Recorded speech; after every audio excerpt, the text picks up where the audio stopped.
Two nations, one superpower, one proud republic.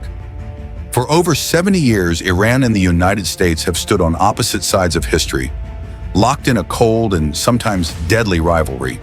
From CIA coups and revolutions to nuclear deals and drone strikes, this is not just a political conflict. It's a power struggle that has shaped the modern Middle East and continues to threaten global stability. But how did it begin? Why is America so threatened by Iran? And why does Iran call the United States the Great Satan? Let's go back to where it all began.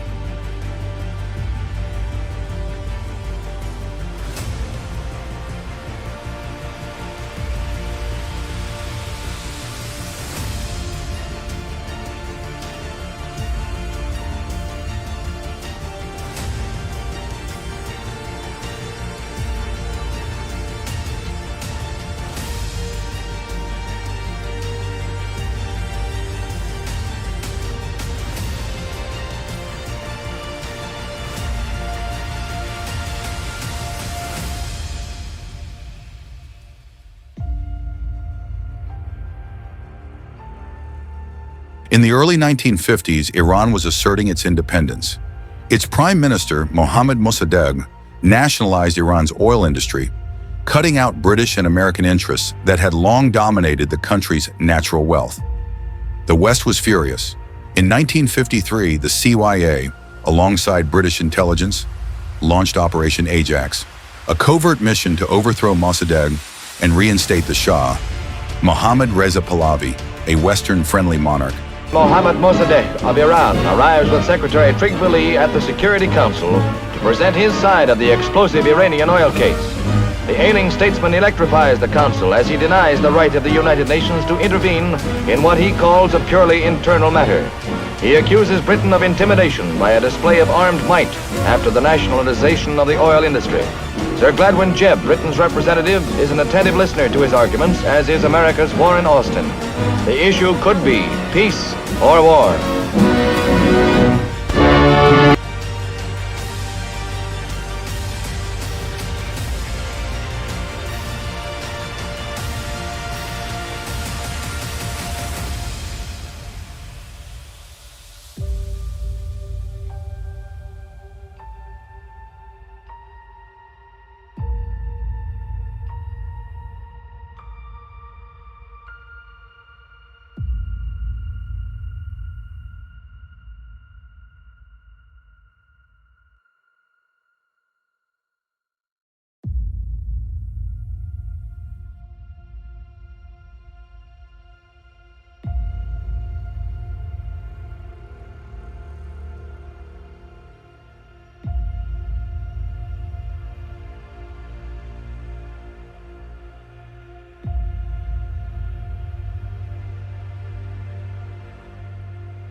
Mossadegh was removed, the Shah returned, and Iran became a kingdom rich in oil, but increasingly repressive.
By the 1970s, the Shah's regime had become a symbol of Western imperialism, corruption, and brutality.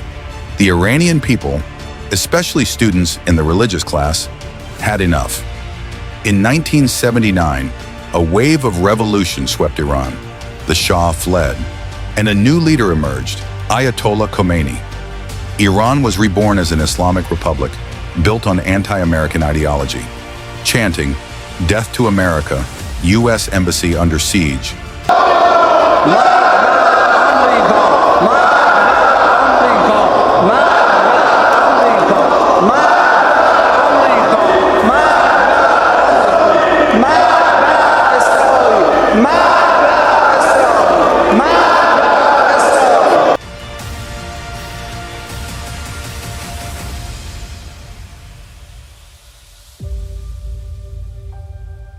Then came the crisis that changed everything.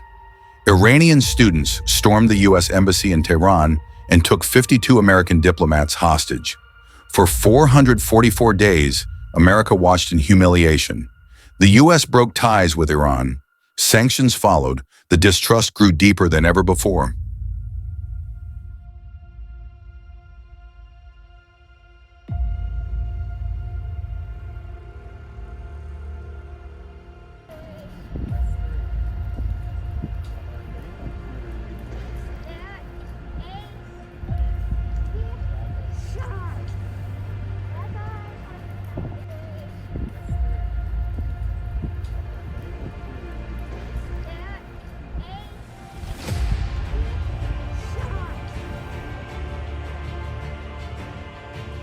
The 1980s were a time of indirect warfare.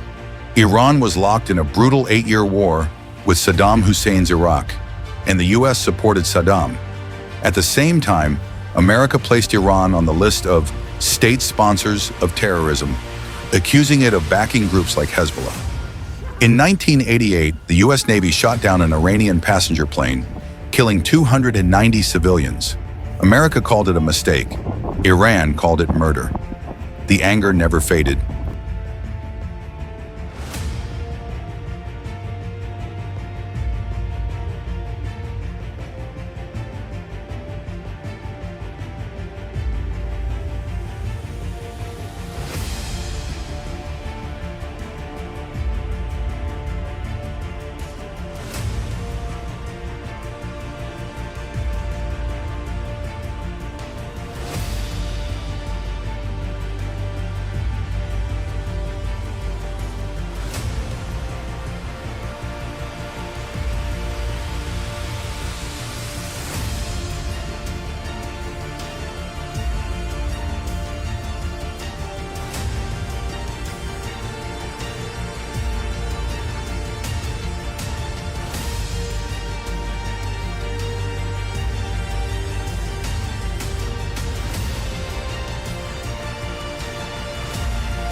In the 2000s, fears of a nuclear Iran began to rise.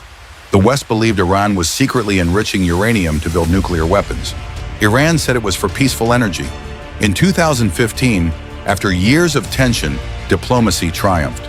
The Joint Comprehensive Plan of Action, JCPOA, or Iran Nuclear Deal, was signed between Iran and 6 world powers. Including the US, Iran agreed to limit its nuclear program. In return, sanctions were lifted. But in 2018, President Donald Trump withdrew the U.S. from the deal, calling it a disaster. Sanctions returned. Iran restarted its enrichment. The standoff resumed.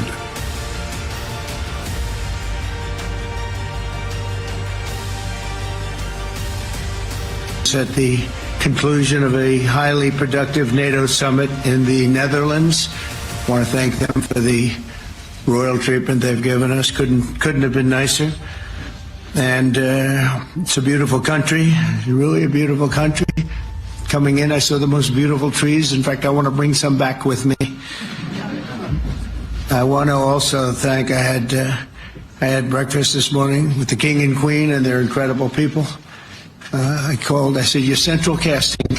Beautiful people, great people, big, beautiful heart. And I enjoyed that. And also NATO Secretary General Mark Rutte, who's been terrific. He's been a friend of mine. Used to be right here running this. في سبيلك يا مولاي.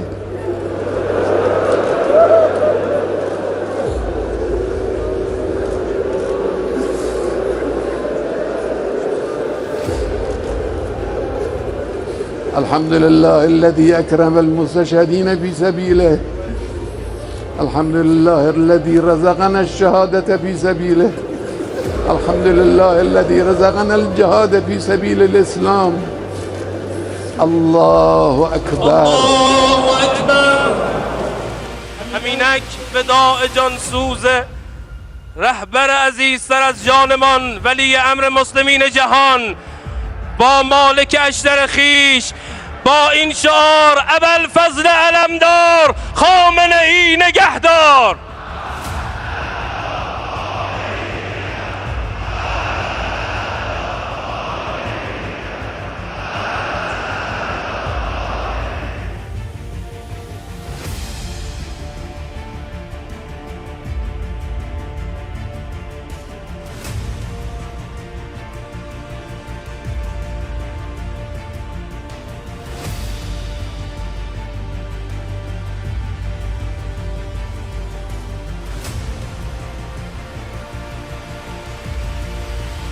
In January 2020, the conflict reached a boiling point.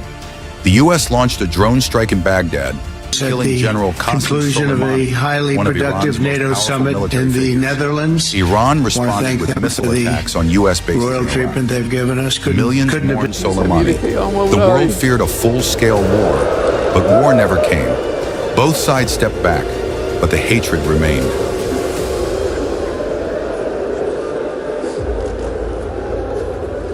الحمد لله الذي أكرم المستشهدين في سبيله.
Today, the U.S.-Iran conflict is not just fought with missiles.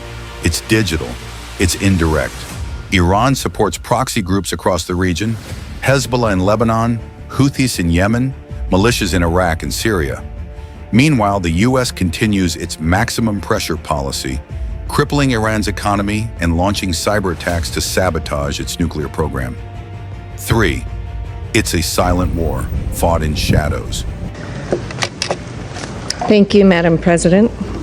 And thank you, Secretary General Antonio Guterres, Assistant Secretary General Miroslav Yensha, and Director General Rafael Grossi for your continued attention on this urgent matter of international peace and security.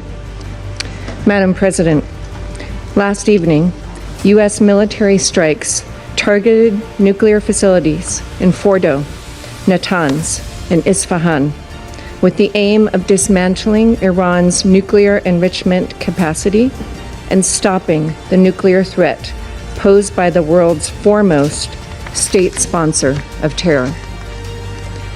This operation sought to eliminate a long-standing but rapidly escalating source of global insecurity and to aid our ally Israel in our inherent right of collective self-defense, consistent with the UN Charter.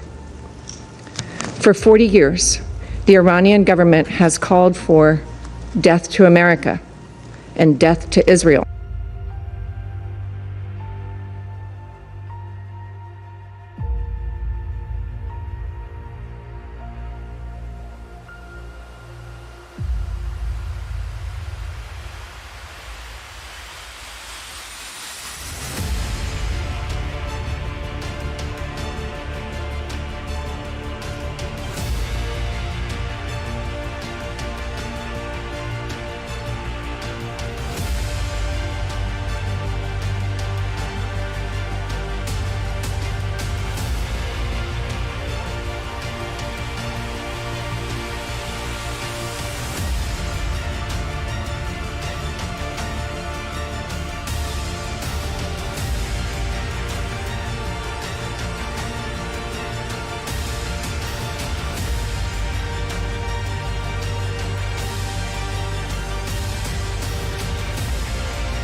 Will Iran ever become a nuclear power?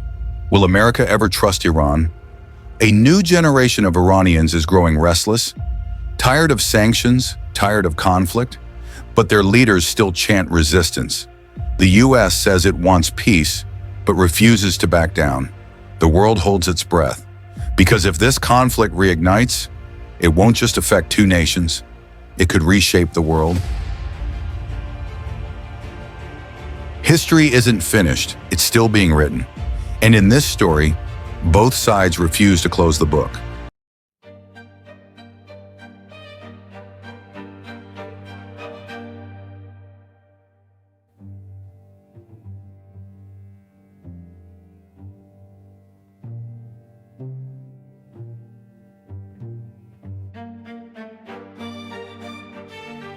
(1914).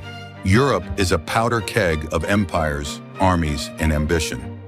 One spark, and the world will never be the same.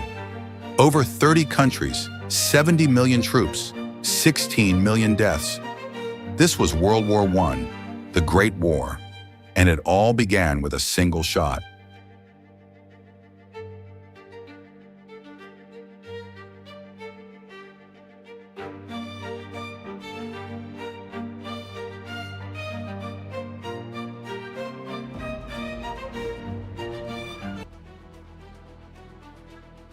On June 28, 1914, Archduke Franz Ferdinand of Austria-Hungary was assassinated in Sarajevo by Gavrilo Princip, a Bosnian Serb nationalist. The killing set off a chain reaction. Austria-Hungary declared war on Serbia. Russia mobilized in Serbia's defense. Germany declared war on Russia. France and Britain joined in. The web of alliances transformed a regional conflict into a global catastrophe.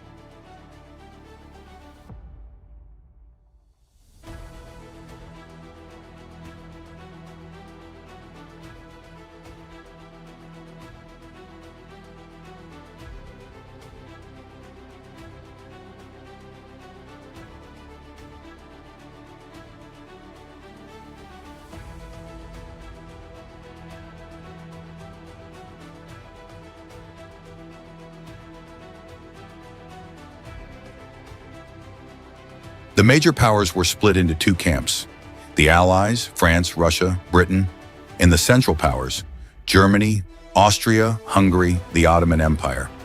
Germany's plan to quickly defeat France through Belgium brought Britain into the war. What was supposed to be a swift war became a bloody stalemate.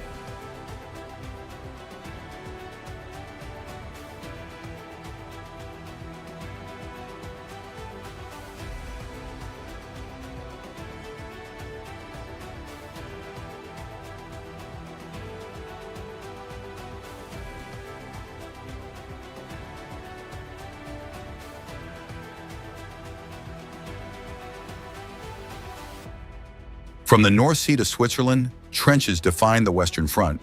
Soldiers lived in mud, surrounded by death. New weapons, machine guns, artillery, poison gas made traditional tactics obsolete. Between charges, soldiers endured disease, cold, fear, and unending boredom.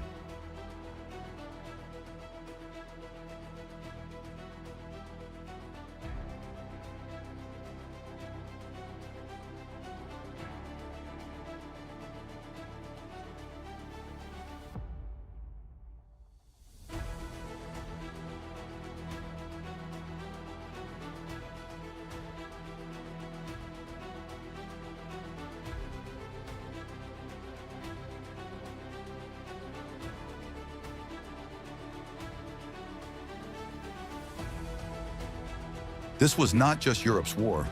Colonies supplied soldiers, labor, and resources. Battles erupted in Africa, the Middle East, and Asia. The Gallipoli campaign saw thousands of Australians and New Zealanders die trying to invade the Ottoman Empire.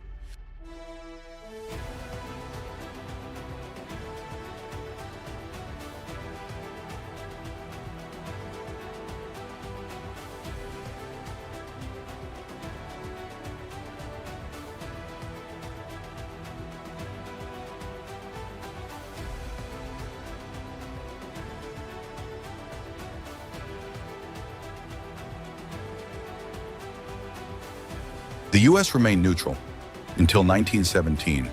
German U-boats sunk the Lusitania, killing American passengers.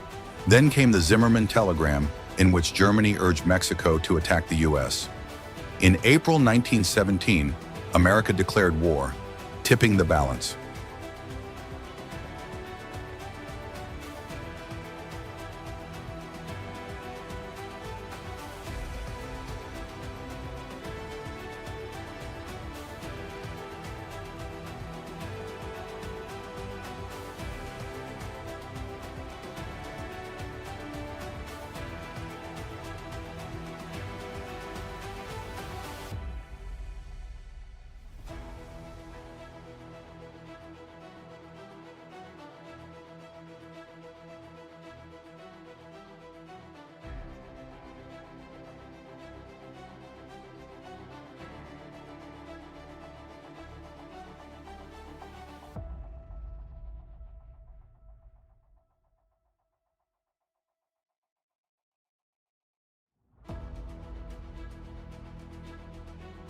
By 1918, Germany was exhausted. Allied forces, now backed by fresh American troops, pushed them back. On November 11, 1918, at 11 a.m., the guns fell silent. The war was over, but peace would prove just as dangerous.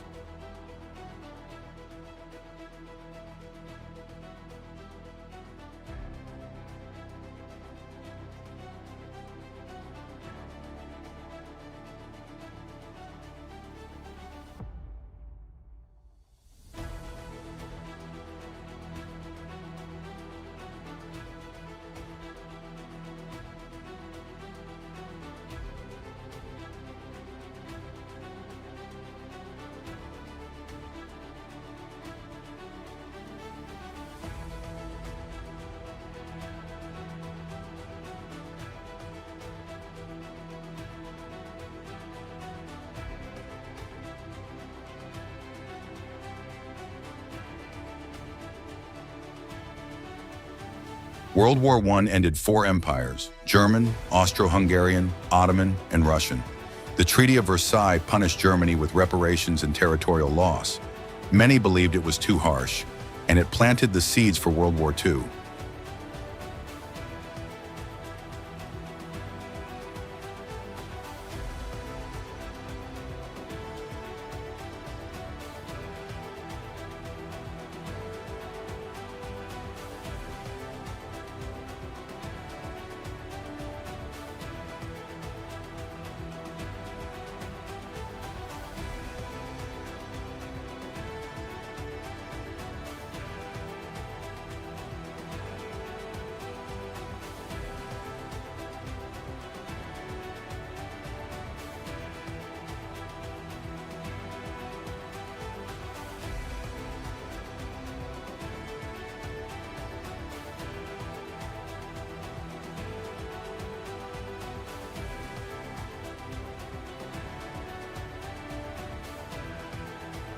New nations emerged. Millions were displaced. The world saw the birth of the League of Nations in modern warfare. Artists, poets, and soldiers struggled to make sense of the trauma. The war changed how we view conflict, power, and peace.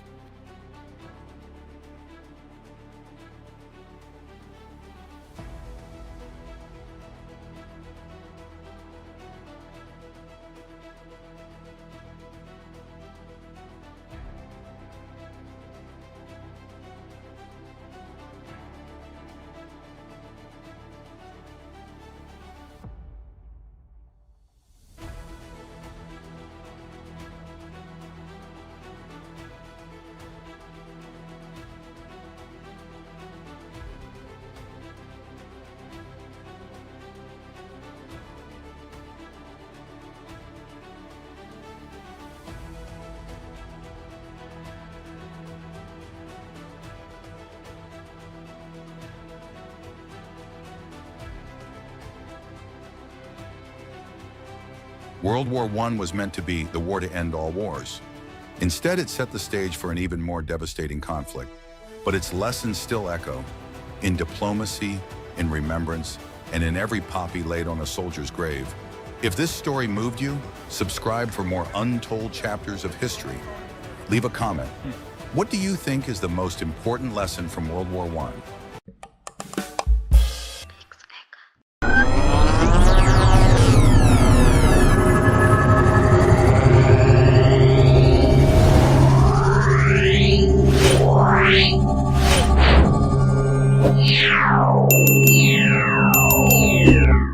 A bank robbery was described as the heist of the century, ingenious plan of a mastermind to crack an impregnable vault.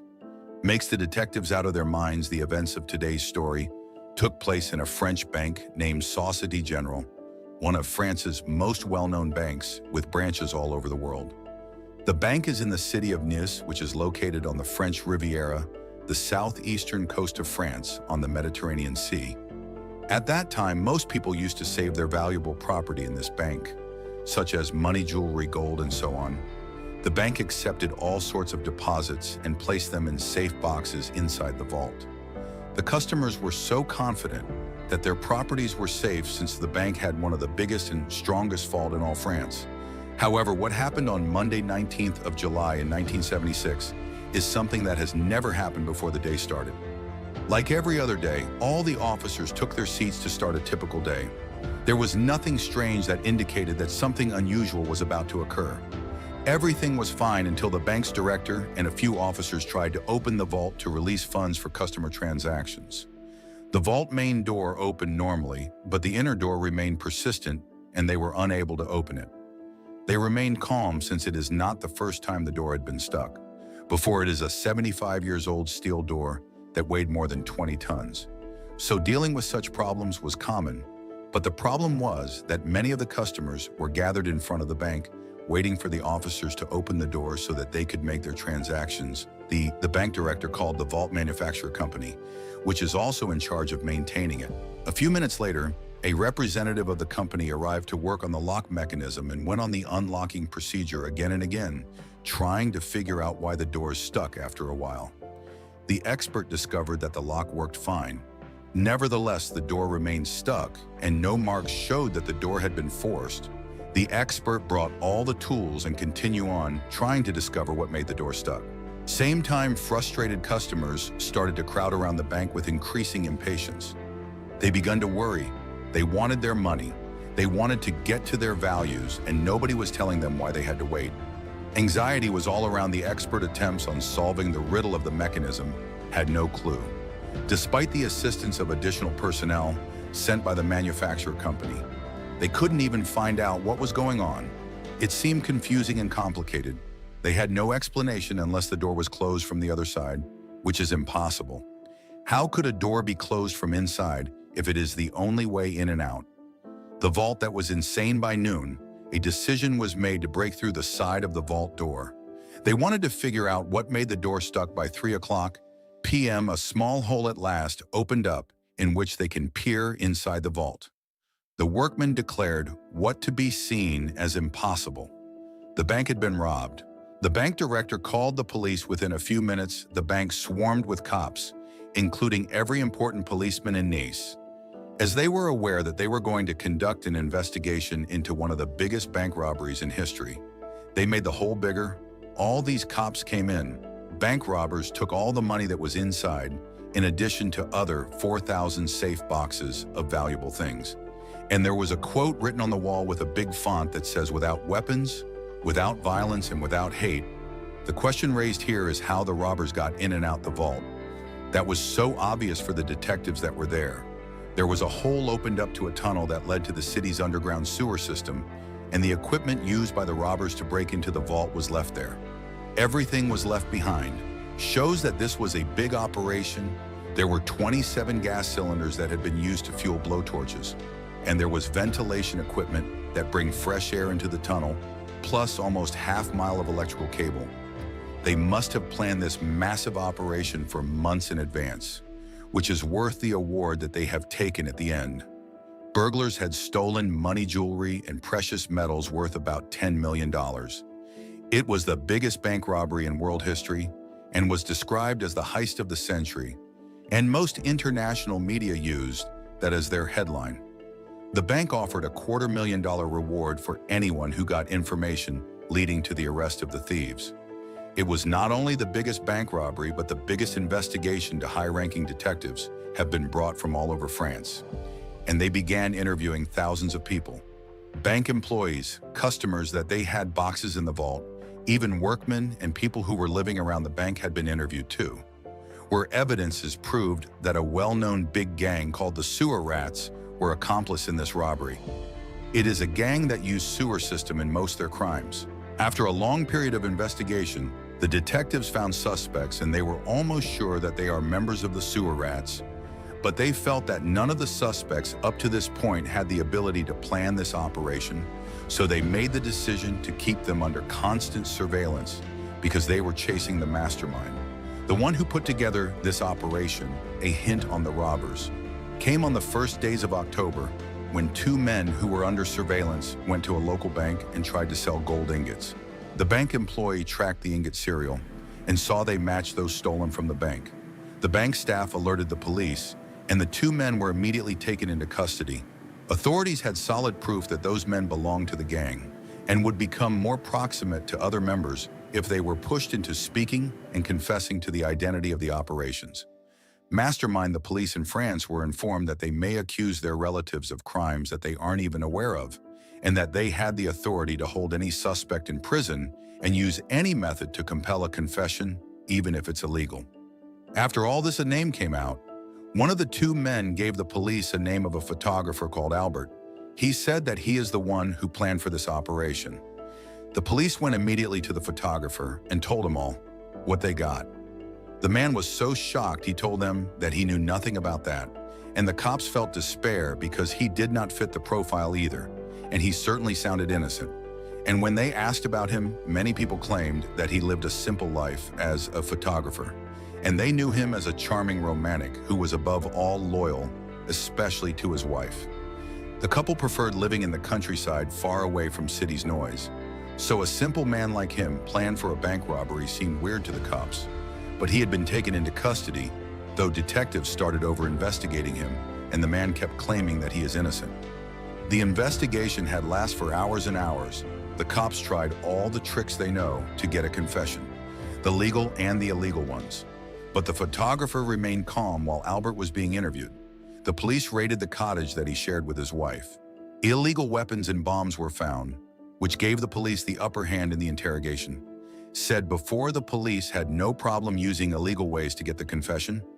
They have threatened him that they will accuse his wife for the possession of firearms and put her in prison for many years, because they are pretty sure that Albert loves his wife so much, and he won't let them arrest her at this moment.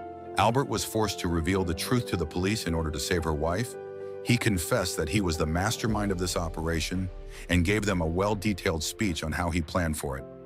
He said that the idea came to his mind 2 years ago when one of his neighbors who was working at the bank told him that the vault had no alarm system. Albert went to the bank and rented a safe box the bank used to give the safe box holders the right to enter the vault without guards. In order to give them some kind of privacy while putting their stuff in their boxes, he entered the vault with his camera and started photographing each corner of the vault and made extensive notes. Thousands of safe boxes were inside the vault, so he needed a plan that allows him to stay for a long time inside without being noticed, so that he could break all or most of the locks he fought again and again. And he realized that the best option he got to get into is through the underground sewer system. Nice City has a huge underground sewer system, but it wasn't under the buildings. So Albert thought that he may dig a tunnel from the closest point to get under the bank building. Of course, this is hard to achieve. It took a lot of effort and search. He decided to go under the sewer system for weeks trying to find a line that led directly to the bank and to figure out the appropriate digging starting point. This was way too difficult. The sewer system was too musty that he couldn't bear the smell. He smoked a Cuban cigar to combat the odor. Finally realized that this was an impossible mission, pretending to be a contractor. He went to the city hall and get a map of the city's sewer system, which made things much easier for him. Finally, he found the closest sewer branch to the bank. He spotted the right digging starting point from the closest point to the vault. A 30-foot tunnel should be dug. It is not a big distance, right? But what made it difficult is that the digging was under one of the biggest avenues known by the traffic jam, and it's going to be heard from the street above. Albert now had the plan, but not the means nor the men to achieve it. So he traveled to Marseille and met with some gangs leaders, including the Sewer Rats gang. They really loved the plan and got excited for it. They agreed to help him in return for a big cut of the cake. They'd provide him with manpower and all the equipment required to start the operation. Firstly, Albert placed a group of guys on the digging zone with radios to notify the others. If cops appeared unexpectedly, he took all the precautions to ensure that the operation wouldn't fail. The digging itself was so exhausting because they were working with traditional equipment so as not to be heard by others. Addition, the space was tight, hot, and poorly ventilated, which was very difficult for the diggers one day. One of the men couldn't persist such conditions and passed out. And here Albert found himself obliged to divide them into teams. Each team would work for 10 minutes, then rest for another 10. Even a doctor was available for emergencies. They needed fresh air and light to keep working, so they brought ventilation tube and half-mile electrical cable, and they took electricity from a nearby garage to run ventilators and light. This made the working conditions better. Albert believed that the plan's success depends on workers' comfort, so he did his best to make them at ease. 9 weeks later, on the first days of July, they finally reached the vault's wall. Everyone was happy but Albert. He knew that a lot of hard work was yet to do. They still had to break through a 12-inch reinforced concrete wall. This wasn't difficult, but they needed jackhammers and drills to break through. Albert was afraid that digging with such equipment could be heard. So he went above the digging zone and asked them to start digging. His fears proved groundless. He completely couldn't hear nothing. They were able to break halfway through the vault wall that night and decided to continue the rest of the wall the night they entered the vault. D-Day had come Saturday, 17th of July. They chose that day because it's the first day of weekend and the bank would be empty, and they would have enough time to complete what they had started that night. They got into the tunnel and started digging what left from the concrete wall. They still had 6 inches of reinforced concrete to break through. The drilling took far longer than Albert had planned at 2:00 a.m. Sunday morning. When the rats finally entered the vault, welding the steel door to its frame was their first task. This way, Albert and his gang would have time to escape if someone attempted to access the vault space. Then they started breaking the safe boxes one by one, and they were astonished by what they found. Jewelry, gold money, everything they dreamed about. They celebrated their win by having dinner inside the vault like kings on gold-plated. Found in one of the safe boxes that night, armed couriers had come to make a night deposit. It's a usual operation. An armed van brought a suitcase full of money and throw it through a small hole that led directly to the vault without being opened. That was like a bonus, a gift from heaven for them. Sewer rats kept breaking the other safe boxes. They spent almost 27 hours inside the vault, though they were just able to open 400 boxes out of 4,000, but it was more than enough for them. Monday morning at 5:00 a.m., Albert stated that it was time to leave. Less than 4 hours later, the bank will open. But before leaving, Albert took a paint spray and wrote the famous quote on the wall, "Without weapons, without violence, without hate." This quote made the detectives was rage at the people who were laughing and applauding at the crime, who went around talking to each other, and instead of saying hello and goodbye, they would say "without weapons, without violence, without hate." At the end, Albert was ultimately arrested alongside the rest of the sewer rat gang. Then he cited all the details that we have previously said to the detectives and expressed his desire to cooperate in return for keeping his wife away from all of this. Albert was in police's custody until a final judgment is issued against him. During this period, Albert, along with his lawyer, used to meet the judge every Thursday in his office. The judge wanted to evaluate his state and see to what extent he is ready to cooperate. This situation lasted for several weeks. Albert went to the judge's office and spent half an hour with him. He was very cooperative, and everyone expected that he would receive a reduced sentence. In the last meeting before his trial, Albert went to the judge's office. As usual, he started talking about the robbery and gave the judge 3 pieces of paper with drawings of the sewer system and began to explain what had happened, how he planned for the operation, and where they had started digging. But the judge seemed confused, and Albert offered his assistance. Taking advantage of the judge's confusion, Albert calmly got up from his place, stood behind the judge's chair, and began to explain to the judge more precisely. "We started from here and we did this, this, and that, and finally arrived there." The judge was focused on Albert's words while looking at the map. Then all of a sudden, he turned his body towards the window behind the judge's desk and jumped through it and left the judge and lawyer in astonishment, unable to comprehend what had happened. The judge's office was on the first floor, making it easier for Albert to jump on the roof of a car that was parked under the window.